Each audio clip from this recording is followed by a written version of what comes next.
10 years ago tonight, there was a home on this piece of property on Long Street in Clarence Center. After the plane crashed, it was a ball of fire, but there was a miracle that happened that night. Two people, Karen Wielinski and her daughter Jill, managed to get out of that inferno alive. Once again, here's 7 Eyewitness News reporter Ed Branch.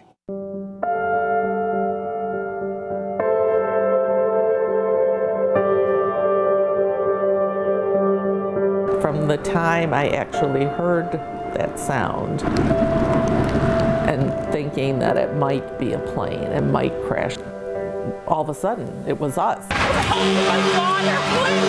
Oh my God. Can somebody get some help for my daughter? She was hysterical. Karen Wielinski and her daughter Jill escaped from their burning home on Long Street in Clarence Center seconds after Continental Connection Flight 3407 fell from the night sky and crashed into their home.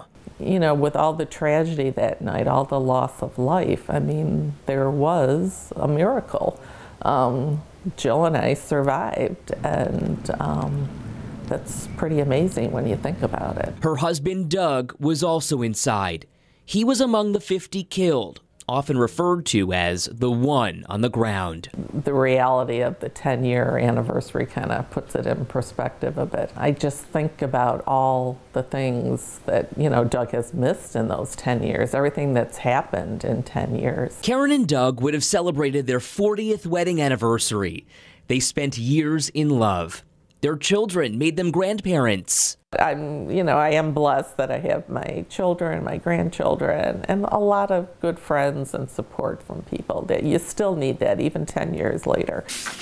Page by page and chapter by chapter, Karen has also found comfort in the years after the crash through writing.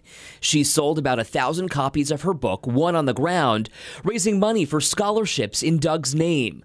The book itself reads like a love story with fond memories of her late husband, a Vietnam War veteran who loved Buffalo and serving his community. I miss the relationship that you have with someone for so many years, and then it's gone. You know, I definitely loved him a lot. Karen has been anticipating this anniversary for months now, with some trepidation about dealing with the emotions of the night and a visit to the crash site. I can't go there without thinking about that night and, you know, what Jill and I did. But I think bigger than that is the guilt of being happy again. How can I be happy when this horrible thing has happened? But she is happy, hopeful, and working to move on, thankful for each day she has a decade later. I don't think there's any way that I can separate that tragedy with my life ever. It's just who I am now.